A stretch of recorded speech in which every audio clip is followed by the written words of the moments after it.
And I think your perspective as an executive producer is really going to give our community some insight into what consideration is being taken into planning and curating news and broadcast. And because essentially whatever makes the cut and what the public sees is in your hands. Am I correct? Well, it's a team effort. It's a team production. It takes the team on the ground and back at headquarters putting those stories together. So it's in all of our hands, the collective team. You know, the one thing I like to do with someone like yourself, especially since you have such a wonderful career from the past, I want to say, was it almost 18, 20 years or so? What made you interested to pursue journalism in the first place? How were you able to get that first opportunity in the field of journalism? Well, it starts very young. My father likes to tell a story about how he used to give me money as a first grader for ice cream, and I chose to come back with the Chicago Tribune growing up outside Chicago. So clearly it started very young. I was very fortunate to go to a high school that had a media program, and then ended up at GW in Washington, D.C. I guess there's never quite a boring time in Washington, but I got there just in time for the Gore-Bush election and Supreme Court fight my freshman year. Sophomore year, I'm there 2 weeks, and suddenly 9/11 happens the first day of my internship on Capitol Hill. And then obviously the war on terrorism and Iraq, et cetera. So it gave me an incredible story to be able to tell, both as a campus reporter, eventually becoming an editor of the college newspaper there, and then was fortunate to have a couple internships with national news organizations, ABC News and then Fox News Channel with Chris Wallace, that led me to kind of have a head start in Washington, D.C. with a national organization, and then went from there. You know, I always talk about with students the importance of building mentorships. Is that something that was really important for you when you first started out, having a mentor and building that relationship? Absolutely. I think that, that's something that I like to tell young folks starting out too. It's all about those relationships, especially at a time like today, where we've seen more than 11,000 journalists lose their jobs in the last 6 months due to the economy and some of the underlying trends that were happening. And any job that opens up is going to have a lot of applicants. And so ultimately, any relationships that you build within the industry are going to be crucial. As you start out, having those mentors, whether they're professors, advisors, folks you seek out that you like their work and you can reach out to them via Twitter, Instagram, LinkedIn, those relationships are going to be crucial, as those people might be able to help you out within their organizations or advise you on where there might be opportunities. And so keeping up those relationships, if you're lucky enough to get those internships, maintaining a dialogue with those folks who you may have worked for, but also, again, people you might respect out there in the industry. The first one might not be responsive, the second one might not be, but journalists like to hear about their work, like feedback. And frankly, the ones that I've worked with like to help out the next generation of folks. So that's key. We did have a question from someone in our community asking about what are some tips that you would give journalists that are starting out that don't have the opportunity to be in a newsroom to build those relationships with mentors, especially now things are not in person anymore. Yeah, I mean, the first thing I would say is even if you're not in an official newsroom at an organization, the nature of social media and digital these days is that everybody has their own platform. And so ultimately, whether it's your Twitter account, your Instagram account, things that you're shooting, interviewing on your own, I mean, we all witnessed Instagram suddenly in March and April, anytime I log in, there's 5 people doing live IG lives, right? And so you have a platform to do your own show, to conduct your own interviews. And so that's the first thing I would tell you is, like, don't be frustrated. Don't feel like if I don't have a organization under my name that suddenly I can't do anything. No, you can. In fact, you could make I think that there's a lot of journalists out there who made their name individually, caught the attention of major organizations, who said, they're doing something special over there. We need them here. We're going to create a job for them. So that would be, that would be significant. You also find yourself in a time, given the pandemic, given the lack of travel, that where you are matters. And so if you happen to be in a place domestically, internationally, where something is going on, you can become your own broadcaster with your phone, or your own reporter, again, with your phone or social media, etc. So Black Lives Matter is a great example. We saw protests light up in 100 American cities. Well, it was probably happening within a few miles of where you were. And there's a story to be told there that clearly the national media had, and even frankly local media, had not gotten a great gauge on the anger that was really out there. And so talk to those people and tell that story, because frankly it clearly wasn't being effectively written about in advance. Right. I look at your career when you did you were basically in a 24/7 news cycle for the last portion of this when you were at CBS News.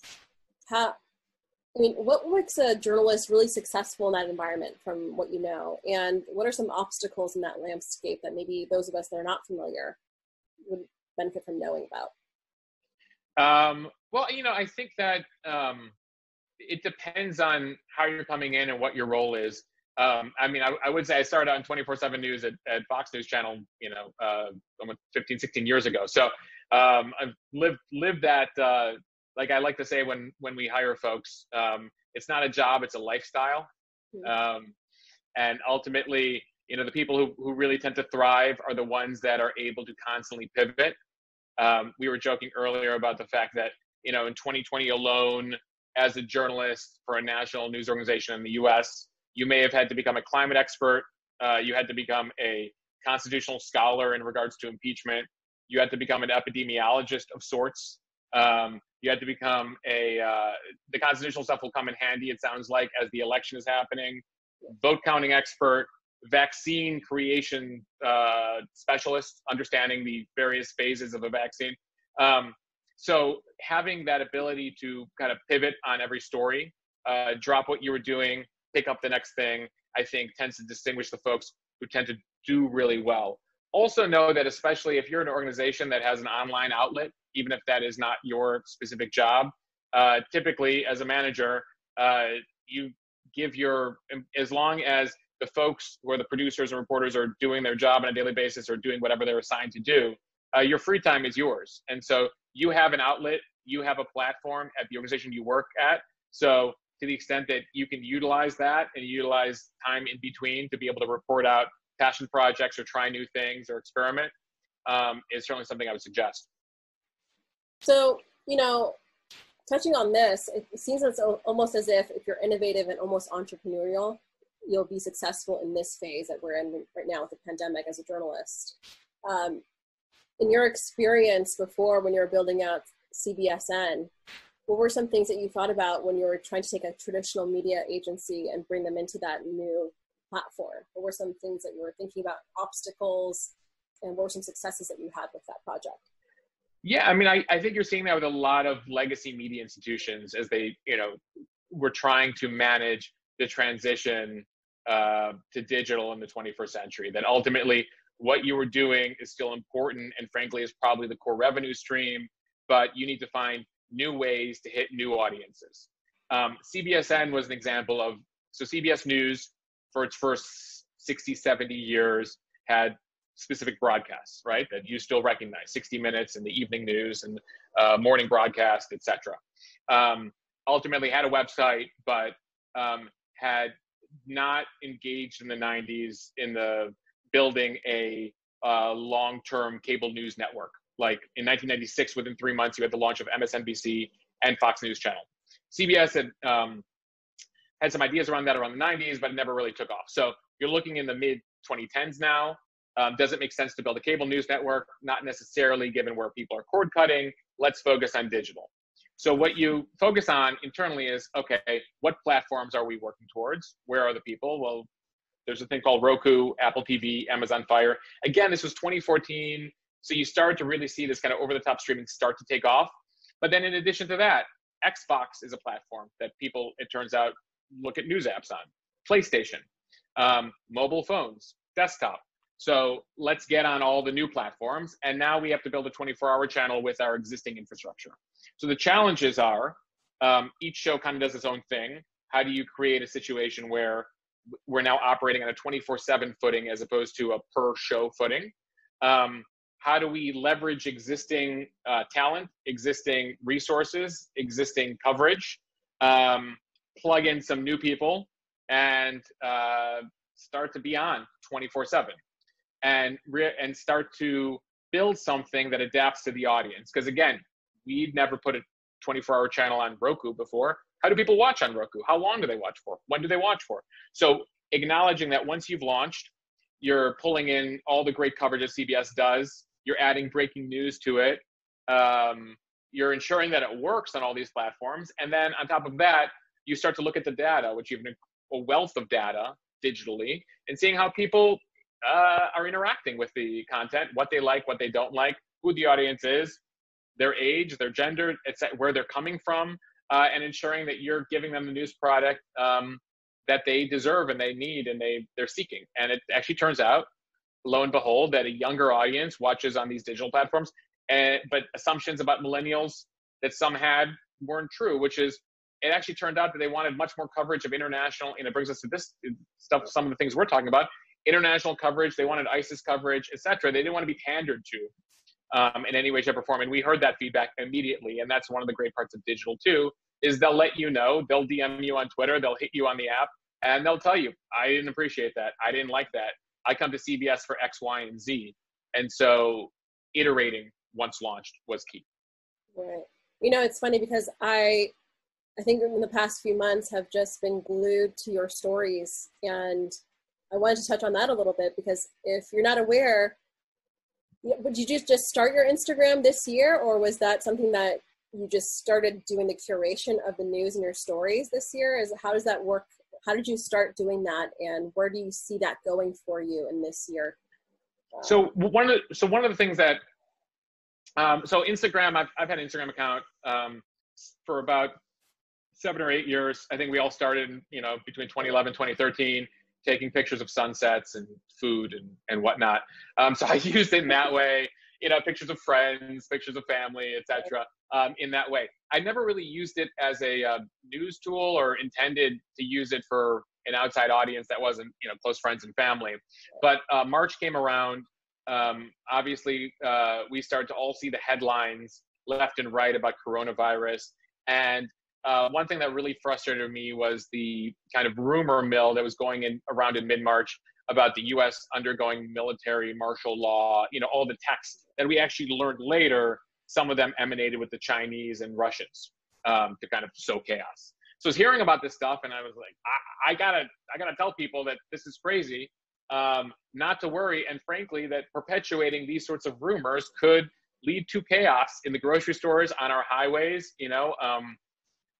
When people fear the unknown and fear martial law, which no one's ever, thankfully, in America had to deal with in recent memory, it could cause cause injuries or worse.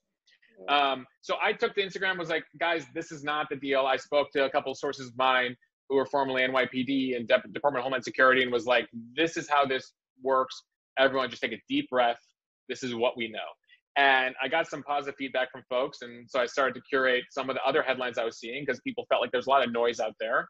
So started to take it on throughout the spring to start to kind of initially just focus on COVID related headlines, because there were so many coming at us, what I could verify, what I knew, and gradually, it turned into kind of a daily news feed. And I think there's something about Instagram stories, which is nice, which is it's chronological.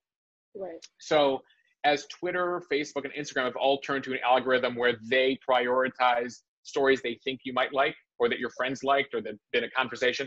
At times, it's a political story on Facebook, which, people hate each other. Like, that's now risen because that's how the algorithm has treated it. Instagram stories allows you, this is what I know at 2:22. This is what I know at 3:30. This is what we've learned by 6:30. And you can kind of follow the story along as it goes. And so there's a limited screen room for text. So you try to really prioritize what's important.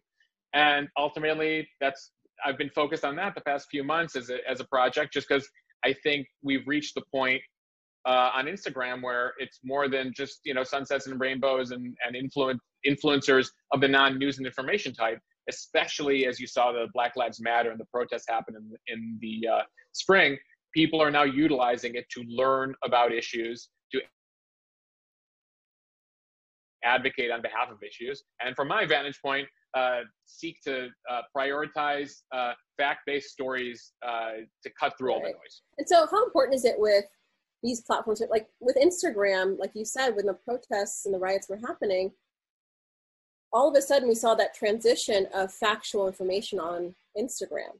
And as a journalist that is trying to find their place on these platforms, what kind of steps would you tell them to take in order to make sure that they're doing factual information or providing that for the public? I mean, I think it's important if, you're going into journalism, you are trying to, some people are in advocacy journalism, right? They have a certain agenda they want to get across or a certain issue they really want to push. I come at journalism trying to just get at the middle and get at the facts, report everything that we know and let folks who are consuming that content decide how they feel about it. I think what's important is you ensure that what you're putting forth under your name and your account is something that you would stand behind and is verified. There is a tendency on social media. I mean, frankly, sometimes we hear it from the president when he retweets something like, oh, I didn't know the deal with that. I just thought it was interesting. Okay, well, I would say that if you're in journalism, ultimately something you hold dear is your name and reputation. And when somebody asks you, hey, you posted X, you should be able to say, yeah, I looked into that and I thought that was really interesting. That, there's a meaning behind it. And the other thing I would say is cover and report out what you think you're an expert at. If you really know a subject matter, then go with it. If you're passionate about it, go with it. If it's a stretch for you and you feel like I don't really know what's going on here, then, maybe do your homework and do your research and, become that, what we talked about earlier. You've now become an epidemiologist, or at least know enough about it and done some interviews. And now you feel like, okay, I can go forth and tell that story. So it looks like we have a question that just came in from Alan Alter. He wants to know, how many hours a day do you spend on curating the news on IG? Also, what's your take on Quibi, and will it, quote, make it in the world of new media? All right. As far as Instagram is concerned, a couple hours a day, just kind of scattered throughout the day, ensuring I'm capturing, major headlines that are happening, interesting things that are going on. It really depends on the day of the week. You might notice I might do a little less on weekends than during the week, but so that's a couple hours. And I think, as we figure out how to grow that into a larger thing, or where there's an opportunity there for creation of news on Instagram, I might do more or less there. As far as Quibi is concerned, so full disclosure, I worked on a pilot for Condé Nast Entertainment for Quibi in the spring. And so got a vantage point into what they were doing. For those of you who aren't aware, it's the Jeffrey Katzenberg, Meg Whitman streaming startup that launched in early April. It's subscriber based now. It was free initially. You pay a certain number of dollars a month, and it was meant to be kind of a Netflix alternative for your phone, but all the content, Quibi is short for quick bites. All the content is between 6 and 10 minutes. So it's unscripted content, scripted shows, etc., but all very mobile oriented. And then given the realities of coronavirus, they now allow you to stream it to your television set. One of the unique characteristics of it is that everything is shot both vertically oriented and horizontally oriented. So when you hold it vertically in your phone, it's optimized for your vertical screen. It's not just the video flipped where you have those black boxes on top of each. So that was something that they really focused on. I think Snapchat does as well, which is how do we shoot and produce and edit content for your vertical screen so you don't have to turn it. I think that they put out a bunch of interesting content, a bunch of interesting shows, both in the news realm. There's everything from a daily NBC News show to BBC show, 60 Minutes in 6 minutes. And then there's a whole bunch of feature documentary, lifestyle content, and then scripted shows, and then reality shows like Chrissy Teigen as a judge. So there's a whole realm of content that's available. So to get around to Alan's question, I think that clearly from what I've read in the coverage so far, they've had some challenges getting the number of subscribers they would like aboard. It is very early on. They've only been afloat for less than 6 months. They did launch 3 weeks into coronavirus. As viewer habits were changing, I think that they have a bunch of new shows coming out in the fall. And at the end of the day, you know, we all know this, like content is king. If you have a great show, great content, great concept, it'll work out. So I think it's too soon to say as to what may unfold there, but it's the technology is very cool. They have a lot of content there. The question is whether they'll get a sufficient number of viewers and subscribers to be able to really grow. But I know it's very early on for them, and they have a lot of content they plan later this year and early next year. So I'm looking forward to watching it with you. You know, it's interesting. I think the pandemic has made a lot of us kind of step back and think about what our next steps will be.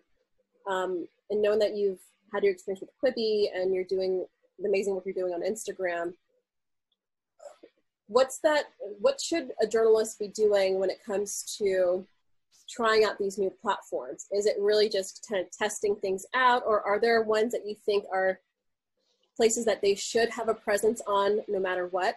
Like, what are some things that people should be thinking about as journalists where their presence should be on this platform? Yeah, I think platform number one, if you're on no other platform but Twitter, you know, it has its perils, it has its challenges, certainly frustrating at times, but ultimately that's kind of become, you know, growing up in journalism initially, it was pre-Twitter, and the AP Wire and the Reuters Wire was your first line, right? And as Twitter developed in the late 08, 09, we started to use it. And then basically in the past decade, Twitter has become that newsroom of kind of real-time news gathering. And so I would say that at least being conversant in Twitter, having an account there, following certain folks there, would be crucial.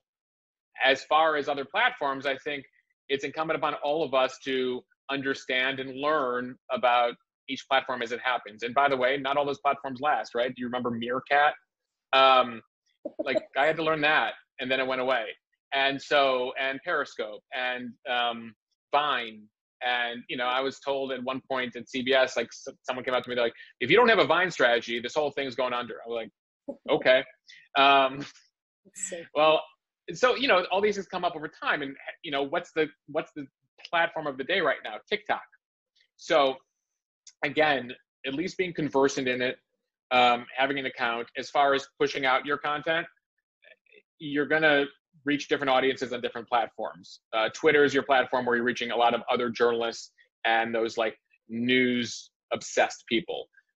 Facebook, you're reaching out to an older audience, but ultimately having a presence there is just as crucial, because it turns out that Facebook is the home of a lot of misleading and conspiratorial content sometimes, right? So you want to get out there, especially if you feel like you're doing great reporting, you want to push it out there. Well, Facebook also owns Instagram, and you can kind of push to both platforms. So there you are.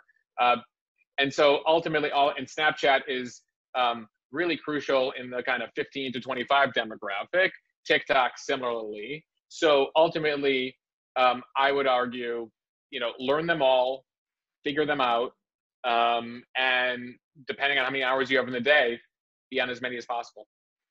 You know, it's funny, we always talk about what it's like for freelancers to pitch stories, but I'm curious to see, with your experience in the newsroom, if you're someone that's working in a legacy media agency, what are some tips you have, and if you have an innovative idea about pushing a presence for the legacy media to be on a specific platform or doing a specific story, what are your tips as to making sure that that's successful for them in doing that?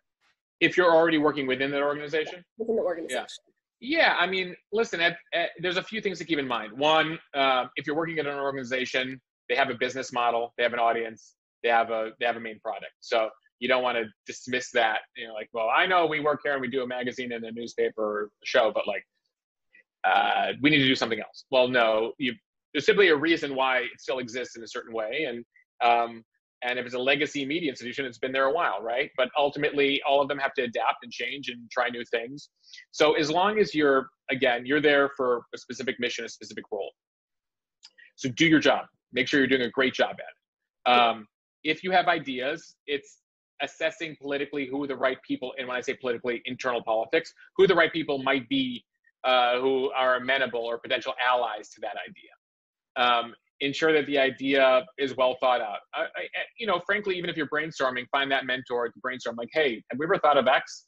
And they might tell you, yeah, we tried that 8 years ago before you were here, and it was terrible, so don't bring that up again. Or, that's really interesting. You should think that through. I think that might work with something else we're working on here. So figure out, identify your mentors, work through the idea. Once the idea is worked through editorially, think about it from a business perspective, because ultimately the organization will likely only pursue something based on the bottom line, right? Is there a potential revenue stream? Is there a potential benefit to the organization as far as prestige is concerned? There's a few different, or third bucket, is there a potential sponsorship or advertising or revenue stream there, which kind of brings you back to the first one. But ultimately, those are the ways that executives might think about a new vertical or a new idea. And so, think through the editorial, think through the business, identify your allies, and then pitch it effectively, because you might only have one shot at it. So make sure you're pitching it to the right people who are influential at that moment. And again, that's where mentors come in key, because it might turn out that you might have an ally somewhere, but that person has no influence with the people who might make it happen. So what I'm trying to say is, you can have the best idea ever, but if you don't think it through and you don't pitch it to the right people who have the right influence at that moment, it's not going to happen. So that's just a couple things to think about. That seems almost like it's also, if you're a freelancer, that's something to think about as well, right? Or is there a different procedure when it comes to, as a freelancer, approaching like a producer for a legacy media, right? It depends on what the idea is. If it's just a story idea that you want to cover, that's much simpler. If you're like, I think we should have a vertical devoted to X topic, that's a more complicated.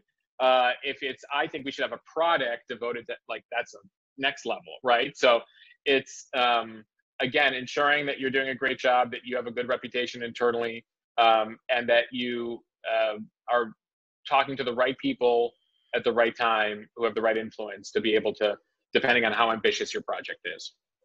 Amazing. And so, considering we're an international community, I'd like to talk about your experience covering international topics for a national audience, right? What are some of the stories that you've worked on the past few years that you think is important for us to know about in thinking about your national audience, right? So right now, for example, we have just today the situation in Lebanon, correct? And thinking about what a newsroom can be going through right now, trying to cover the explosion in Lebanon. What are some experiences that you've had in the newsroom that you can share with us when it's covering situations like this? Yeah, I mean, I think that it really depends on the story and depends on the resources your organization has. I mean, you can view it from two completely different vantage points. There's the people on the ground, on the front lines, reporting things out, and the challenges they're going through to get through the facts, sometimes get to the story. I've often spent, more of the day dealing with the logistics of getting the reporter to the place, like trying to get to a terror attack in France on a day they're having a rail strike. And we're not even thinking about the editorial yet, because it's like, we need to get there to figure it out. So you have the folks on the ground who are sometimes putting themselves in pretty perilous situations to tell that story. And then there are the folks back at headquarters who are putting those stories together. And then there are the folks who are deciding, okay, depending on the platform, how much room we have for X story or how that fits into the show. And so there's multiple levels of decision making. And so, you could have a team on the ground that is finding those great characters, finding the people, first of all, getting the facts straight in a situation like Lebanon, where you have so many interests and so many potential sources of varying trustworthiness. It's just ensuring you're getting the basic numbers right and the facts right as to what happened. I mean, it began today with a firecracker factory and then became an admission that there's 2,500 tons of ammonium nitrate at the port of Beirut. Yeah. And somewhere in between there were various conspiracies and theories related to Syria, Israel, Iran, the US, a whole variety of potential culprits, right? So just getting those right, ensuring then you're getting that stuff back to headquarters, ensuring the folks at headquarters understand the story, as well as the folks on the ground, because sometimes you're thrown in one day, you're doing the hurricane, and the next day you're covering Lebanon, and ensuring those people are properly briefed and understand the context of the story. Especially when you bring up the Middle East, like the Middle East is a very complicated region with a lot of different viewpoints, and depending on who you ask, a lot of different facts.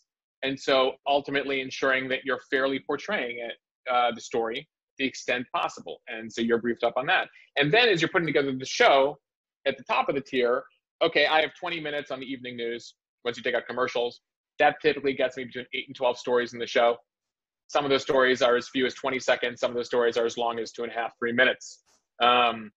So how much time do I have? Well, it's a hurricane coming up the East Coast, new pandemic stuff. The president said X in an interview. Lebanon is going on, and name 4 other stories that are happening. So where is that going in the mix? How am I prioritizing that? How am I telling that story to the nation? And obviously that's easier in a 1-hour cable show, a 2-hour cable show, or a 24/7 website or streaming service where you have a lot more time to address all those stories. So that's the last part of the equation. So we had a question that just came in from Sean Gallitz.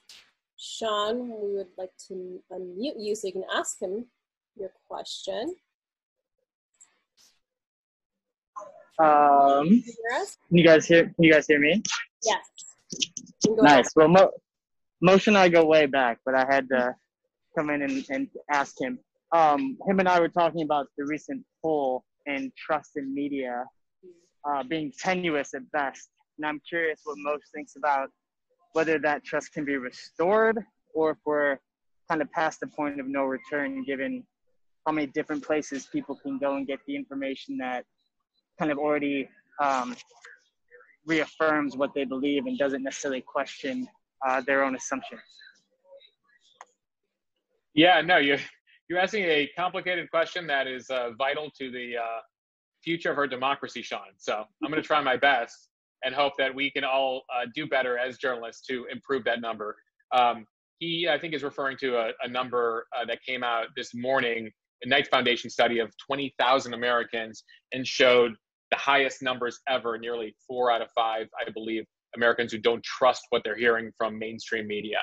So a few things, right? And it goes back to the old polling or the old message that, like, people hate Congress, but they love their congressman. People hate the media, but they love their source for the media. I hate the media, but I really love X as my news source. So I think, generally speaking, when you ask about the media, unfortunately, I think we're worse than Congress at this point, Right. The collective we. But when you say the media, what are you talking about? You're talking about the New York Times, you're talking about CNN, you're talking about the Financial Times, you're talking about Al Jazeera, you're talking about Breitbart, you're talking about Daily Beast, you're talking about, there's thousands of organizations, right? So ultimately, as far as trust is concerned, I think that there is something to be said. And again, I guess, it's kind of been reinforced to me through social media and Instagram recently about really having that dialogue with your viewers, and understanding the issues they care about, understanding the stories that they're talking about, and not just programming or publishing for America from a newsroom that is typically in New York or Washington, D.C., and reporters who, for the most part, might have gone to a 4-year private university in the East Coast or the West Coast, interned in those cities, and never really left them except to kind of jump to a story. And so that's why I think, getting that experience in local news and foreign news coverage, having that on-the-ground experience, understanding for how people react to things is vital.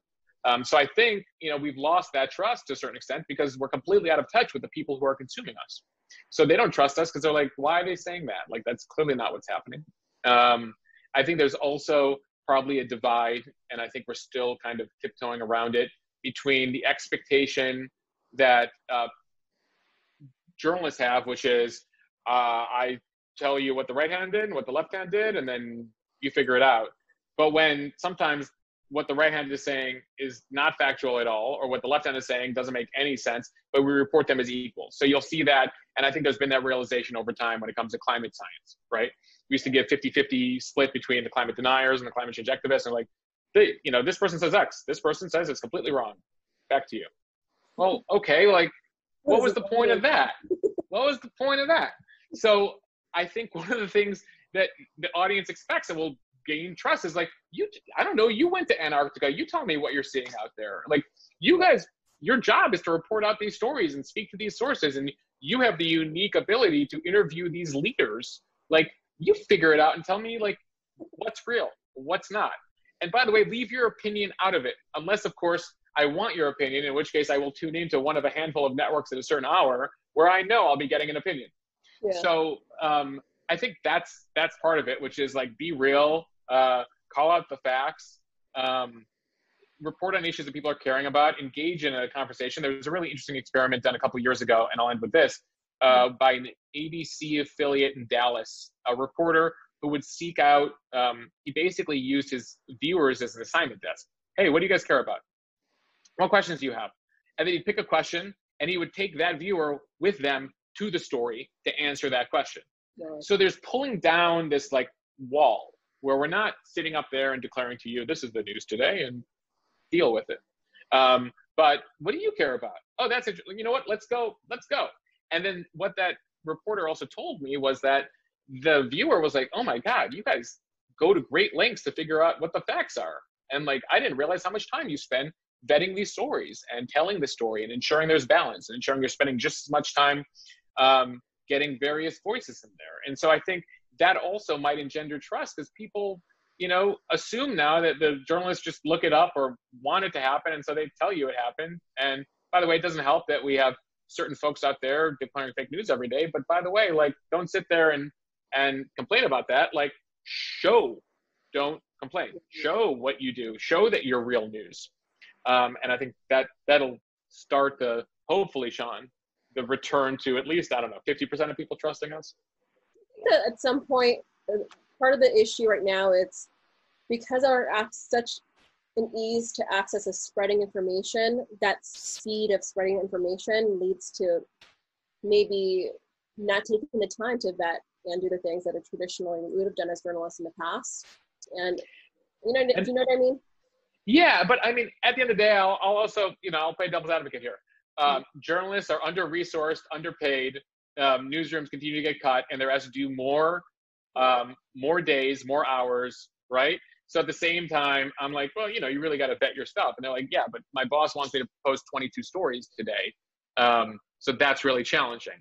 So, to the extent that it's possible, do it. But I don't underestimate the stresses and the challenges that journalists are, facing these days as newsrooms face a budget crunch. So we have a question that's come in from Charles Gerber. Two-part question. So I'll give you the first one. What are your thoughts regarding the manner in which journalists have been spoken to in a hostile, degrading manner by certain elected officials in the U.S. and non-elected government officials overseas, as well as being accused of falsifying news that is in fact accurate and true? That's the first part. I'll give you the second one after you're done. The degrading manner by which elected officials in the U.S. and non-elected overseas. So, I mean, listen, it's rough, right? It's challenging to already, have to go sometimes above and beyond to tell a story, to ensure that there's balance in there, to cut through governments or corporations that are trying to obfuscate or mislead.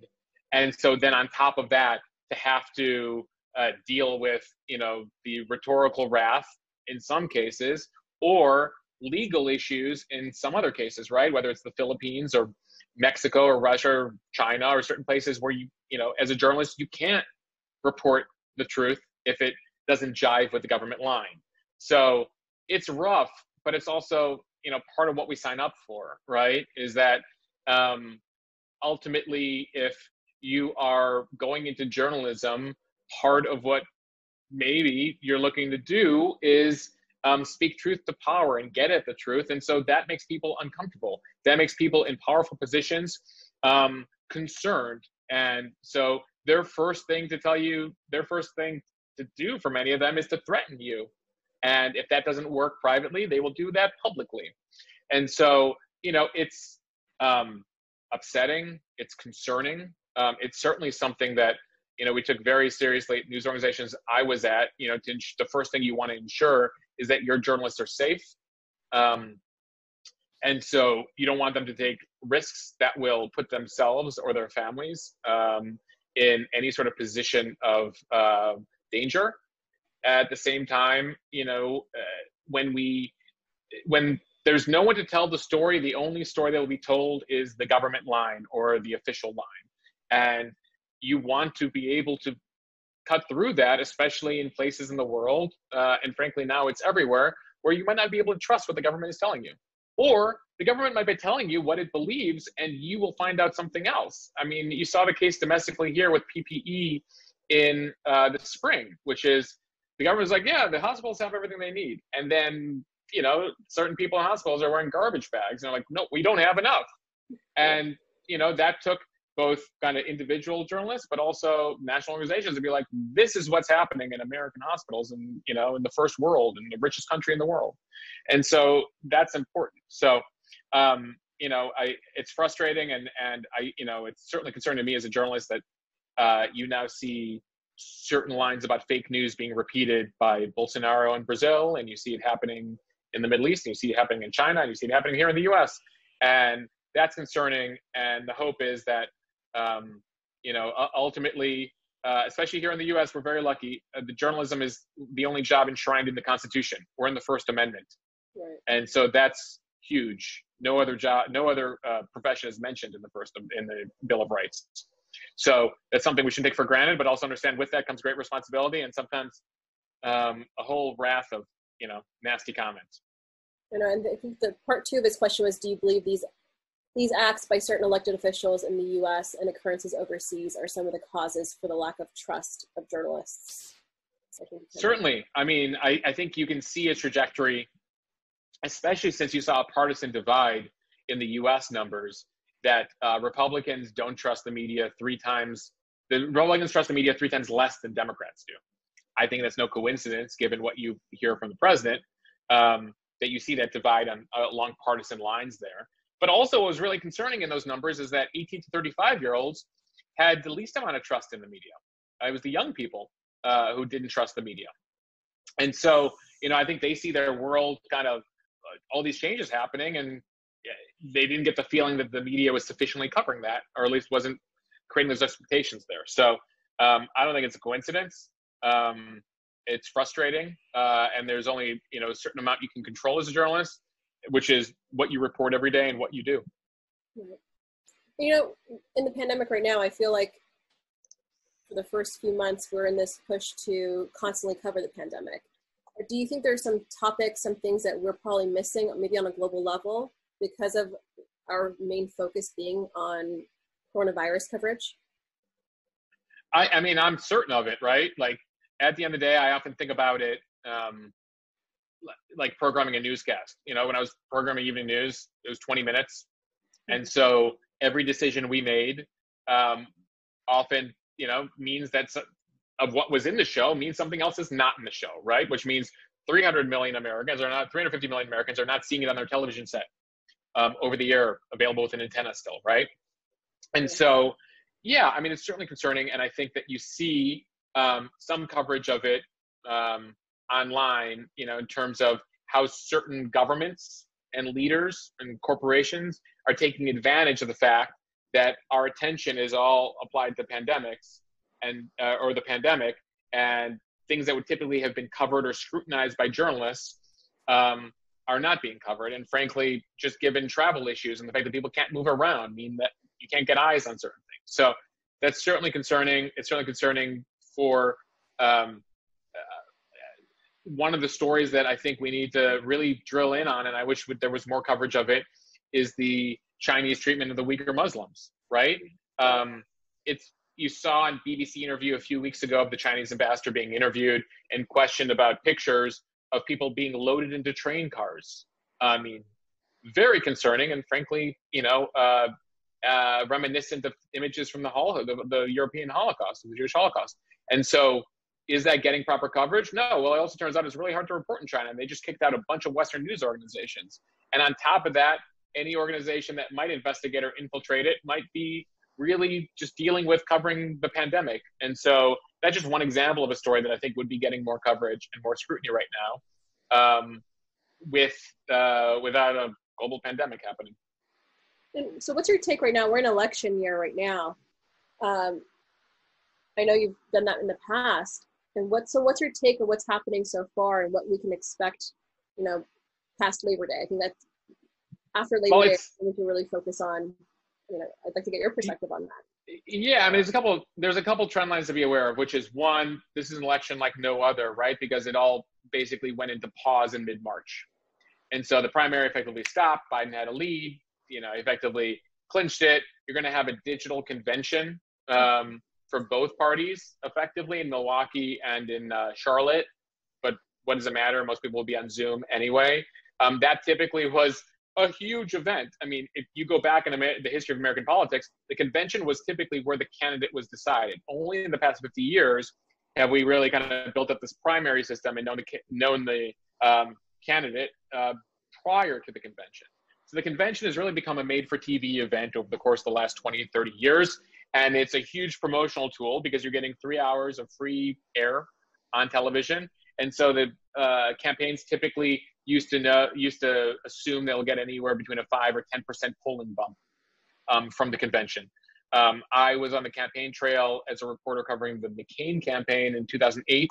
And following the Sarah Palin speech in their Republican convention, he took a lead over Obama. That lasted several weeks, actually. Now, another typical assumption is you will have heard the adage that Americans don't pay attention until after Labor Day. Right. And so anything that happens before Labor Day is just noise, and then it's the 2-month sprint to Election Day. Well, people are now going to be early voting in certain states the first week of September. I think North Carolina is the first week of September, which means based on where the polling is at that point, whether you're paying attention or not, people will be voting starting first week of September in certain states, and that'll grow throughout. So whatever you get on Election Day or whatever the polls stand on Election Day, tens of millions of Americans will have already cast their ballot prior to Election Day. So, another previous assumption in the previous world is October surprises, major events that happened in October. 2016, you had a few, right? You had James Comey announcing a reinvestigation into Hillary, then 10 days later saying there's nothing there. You had the Access Hollywood tape come out. In 2000, you had revelation that George W. Bush had been in a drunk driving accident, or had a DUI arrest. And so those would change the dynamic. You also have 3 debates in the fall. Those would change the dynamic. So something to be aware of is that however things feel or look in November, 2 months of voting will have taken place. You won't have seen the typical campaign you would have previously seen. One other thing that's a signifier of how candidates are doing is the rally crowds. How many people are showing up to see Trump? How many people are showing up to see Biden? In previous cases, you saw like tens of thousands showing up for Obama and a couple thousand showing up for McCain. Well, something's going on there, right? And then in 2016, huge crowds for Donald Trump, not so much for Hillary Clinton. Something's happening there. So that barometer is also not going to be available to us to get a better assessment. So if you don't already believe any predictions, don't believe any of the predictions. Try to look at some of the state-by-state polling. To the extent that political scientists out there can start to determine how many people are voting and when, it's going to be a really hard job for folks in the decision rooms on election night, where you would typically learn, we're going to make X network is calling X state for this candidate, is going to be nearly impossible in certain cases, unless it's a blowout in certain places to make. So I think the president was right when he told Axios yesterday that we might be looking at, weeks or months before we know who the winner is. Right. So we have a question. What was your reaction to the GOP banning journalists from its convention? So I have to admit that I don't know the exact details of that, because I know that they're allowing coverage of certain things and not allowing coverage on the floor. Is that person able to, I got to be honest with you, I'm not totally well read in on what the final RNC policy is there. Well, just in general, I feel like maybe it can even touch on an international level, right? So we had Bolsonaro even in Brazil, where he was, restricting journalists from having access to certain things. And then I think journalists were boycotting or protesting against that. I think on the global level, we're seeing the restriction to access for journalists in a sense. Yeah, It speaks to Charles's earlier question about, the rhetoric that's aimed at journalists these days. It's not just rhetoric, right? It's decisions to block off coverage. We saw it as early as the beginning of the Trump administration. Secretaries of state typically allow journalists to travel with them to every country they go to. Right. Rex Tillerson, who was his first Secretary of State, decided no, I'm going to just show up places and not take reporters with me and not tell you where I'm going to be. And so not giving access to journalists in turn hurts what the average voter and citizen knows about what's happening with their government in their country. So I don't know that we've done a good enough job, or politicians who oppose that have done a good enough job explaining the ramifications of that to folks, that ultimately you have a journalist there for verification of what happens. Third-party verification that what politician X said happened actually happened. And that you're actually getting accurate pictures. There's a bunch of news organizations, including ones I worked for, that have policies of not running official government photos. Right. Because, we need our photographer there to ensure we're accurately capturing the event, because we can't trust the government official necessarily to always ensure that everything that is newsworthy is within the frame, right? So that's... Or they're pushing an agenda of some sort, right? Correct. This, we saw it with protests, everything. If you take a picture of this angle, it tells you one story. If you take a picture of the next angle, it might tell you a completely different story. And depending on what agenda or what goal you have, you can push that agenda. So I think that as far as restricting access, to me, and the expression goes, sunshine is the best disinfectant. And it's very important that, and we're finding that out in more ways than one with the pandemic, I guess, but both when it comes to journalism, allowing full access is important. And I think you found certain politicians have also found sometimes that when they allow journalists more access, they might actually get more positive coverage. It was made famous by John McCain on the campaign trail. And actually Pete Buttigieg did this on the campaign trail this past winter and spring, where he basically was like, you're on the bus with me, ask me anything. Yeah. And frankly, the president ascribed to that in a certain way as well. So any limited access, I think, hurts journalism, but more important, hurts our democracy. Right. I think it's important for people to understand the importance of press freedom. I think as journalists, we understand it, but spreading that message to the general public and the audience around the world, I think that's something that it's something that's important for us to do, especially in this day and age. What is your perspective on that, Noah, about press freedom you're seeing, the limited access of press freedom around the world we're seeing right now? Yeah, listen, I agree with you 10,000%. Ultimately, anywhere where you can have a smart, educated journalist who, is reporting things accurately for folks is important, and so I think that the more we showcase the great work that we do and leave our personal opinions out of it, obviously call out the facts and call out the falsehoods, but the more we can showcase that and hopefully explain to the audience why we're covering what we're covering, how we're covering what we're covering. I'm all about bringing down that fourth wall. And I think we talked about it a little bit earlier, that ultimately if we explain a little bit about our process sometimes, which can seem really difficult to understand or people just have no idea, I think that helps a lot. And so people appreciate what it means to have the media there and journalism there, especially as we get pointed to and told we're fake news. And so again, without making the story too much about ourselves, it shouldn't be about ourselves, it's about the story. And I think that's a concern and complaint I hear from people. You guys only care about yourselves and you talk about yourselves all the time. So finding that proper balance, I think, is important, figuring out what platform to use to to reinforce what we're doing, how we're doing, why we did what we did, is really important. Right. I think I remember reading a recent study that came out about the effects of covering stories like we've seen these past few months on journalists, and how important it is for us to think about taking care of ourselves in a sense. So I'm curious, because you come from that background being 24/7 news, always being on the ball, and then now you're curating on Instagram news that just kind of takes time. And I'm curious to see, what are you doing to take care of yourself? And what steps are you taking? What kind of tips would you give to others that may be struggling to do that? I'm going to try my best, but I think that if you ask my family and friends, they would tell you he still needs to work at it, finding that balance. Yeah, I mean, we're people too, right? And the stories we cover are difficult, and sometimes stories really hit home.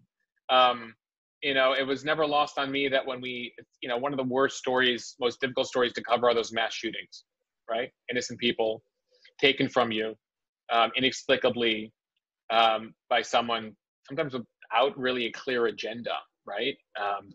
Why did this happen? Unexplainable.